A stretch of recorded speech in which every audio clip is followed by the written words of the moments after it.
right. You're wondering, was there anything worth our attention on this program? And the answer is yes, and it came up next. The strap match between Ricky Starks and Bryan Danielson. And I've got to admit that I was, zoned out on a lot of this stuff, and I wasn't really looking forward to Punk being replaced in this issue or anything about any of this. But they worked their ass off here. And, Starks, as we said in the Collision talk, is motivated. He's going to get over no matter what he has to do, no matter how many of these things gets jerked out from under him. But Danielson coming back, and yes, we mentioned that a strap match may be easier with a bad arm than a regular style Danielson match, but he can do all of these. That's why he's been hidden for so long in that goofy group with that stupid, bald, fucking garbage wrestler Moxley and that fucking ridiculous whole gimmick where you saw less of Danielson than you did of everybody else, and he's the one that you wanted to see. That it's nice to see him. Again, he's had a couple of runs where he was at one point, he was the best heel in the company. One point, he was the best babyface. If he's got something to do, he can do it.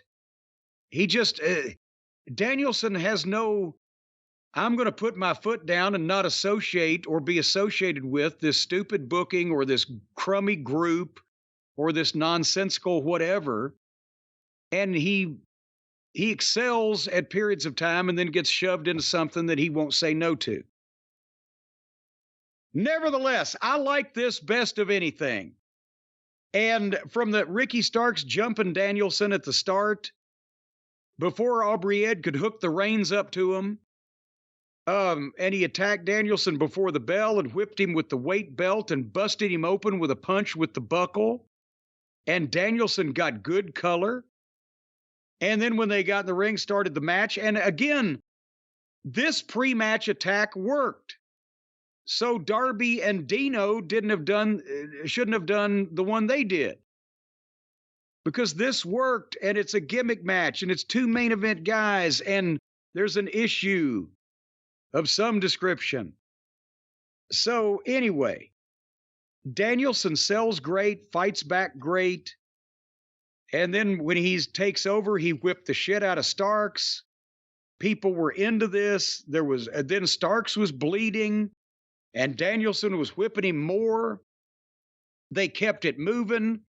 There was hard contact. The blood seemed called for in this, not fake or goofy or like within 2 minutes when Moxley does it for no reason. Or, the typical garbage indie shit. This was an extension of what they were doing, I thought. And then, they did a big 1-2 yay boo with the strap whips, and Danielson bowed up and just kicked the shit out of Starks. And then when Big Bill tried to interfere, Steamboat was up off of color and grabbed Bill and punched him and chopped him. And then Danielson wiped him out with a dive, and then they did a couple of big false finishes.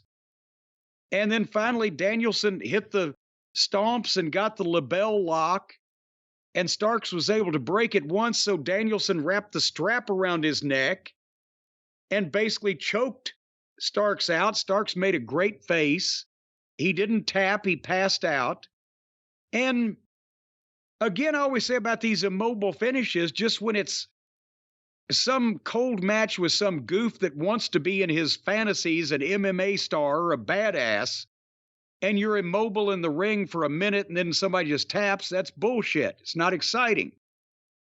But when they built this up from the LeBell lock crossface to then wrapping the strap around his neck and choking him literally until near death, almost to David Carradine levels of chokingness.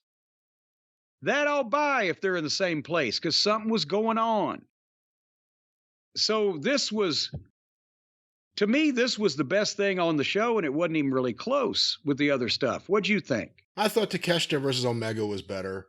What? Yeah, I think this, I know everyone's raving about this match. This match didn't do it for me. Just having arbitrary violence. There is no feud. Danielson hasn't been there. He's had no program with Ricky Starks. Their first interaction was the night before, where the heel came back to save the babyface Ricky Steamboat. And in general, I'm not a strap match fan, to be fair. But just watching these guys stand there while the other one whips the other one, and then just, I don't know, just watching Ricky Stark's face while he submits, it seems like that's the thing people like, the brutality, and then feigning that he could almost die. But I don't know. Everyone loved it. I'm the only one. I'm the only one. I'm telling you now. I liked it because there was some legitimate violence here, or legitimate looking violence, which is so rare these days, especially from this bunch. And just they didn't fuck up a stipulation for once. They didn't fuck the whole thing up. They didn't make it clown showy. They tried to do it seriously. So I gave them points for that. Yeah, I'm not saying it was bad or anything, but there were people raving about it like it's the greatest strap match of all time. And I don't think it's... Yeah, I don't think it's that, but I also, again, I don't know. I haven't been into Danielson that much in a while. I like a few matches. Well, there's been no reason to. I'm talking about when he wrestled. Yeah. But this match, I'm the only one, though. I'm the only one. Everyone else loved it. Well, at least you admit it. Yeah. So you recognize your shortcomings. You're going to do something about them. No, I'd rather just be able to stand over here in the corner, point at everyone, and say, it's all you, not me. Well, that's another way of looking at it.